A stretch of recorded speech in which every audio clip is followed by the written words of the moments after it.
দেখুন এখানে পুঁইশাক ভাজি করা হয়েছে। এটা আমাদের গাছ পুঁইশাক ভাজি। আর আরেকটা স্পেশাল মেনু রয়েছে গরুর মাংস। কোরবানি ঈদে গরুর মাংস আবারও রান্না করা হয়েছে। মাংস দিয়ে পরোটা রুটি দিয়েও খাওয়া যায়। আজকে আমাদের বাসায় পোলাও দিয়ে খাওয়া হবে। এরকম চ্যানেলে আপনাদের সবাইকে স্বাগত। আজকে চলে আসলাম দুপুরের লাঞ্চের কিছু স্পেশাল রেসিপি মেনু নিয়ে। আজকে এখানে দেখুন এখানে পুঁইশাক ভাজি করা হয়েছে। পুঁইশাক ভাজি এটা আমাদের গাছের পুঁইশাক।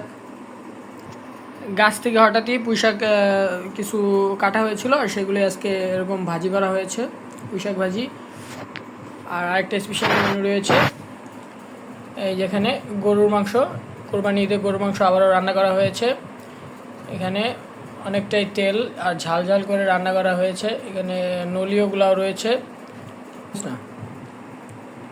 এরকম গরুর মাংস দিয়ে পরোটা রুটি দিয়েও খাওয়া যায়, সঙ্গে পোলাও দিয়েও খেতে খুব ভালো লাগে। আজকে আমাদের বাসায় পোলাও দিয়ে খাওয়া হবে এরকম গরুর মাংসের ঝোল। গরুর মাংসটা দেখতে খুবই লোভনীয় লাগছে, খেতেও নিশ্চয়ই খুব মজা হবে। আজকে আমাদের মেনুগুলো হচ্ছে এগুলোই, গরুর মাংস আর পুঁইশাক ভাজি। আপনাদের কাদের গরুর মাংস খুব পছন্দ তারা অবশ্যই আমাকে জানাবেন। আমার গরুর মাংস খুবই প্রিয়। তো আজকের রেসিপিটি ব্লগটি এ পর্যন্তই রাখছি। পরবর্তী ব্লগ দেখার জন্য সবাই অপেক্ষায় থাকবেন, আর আমার চ্যানেলকে সাবস্ক্রাইব করে পাশে থাকা বেল আইকনটি প্রেস করে রাখবেন। ধন্যবাদ সবাইকে।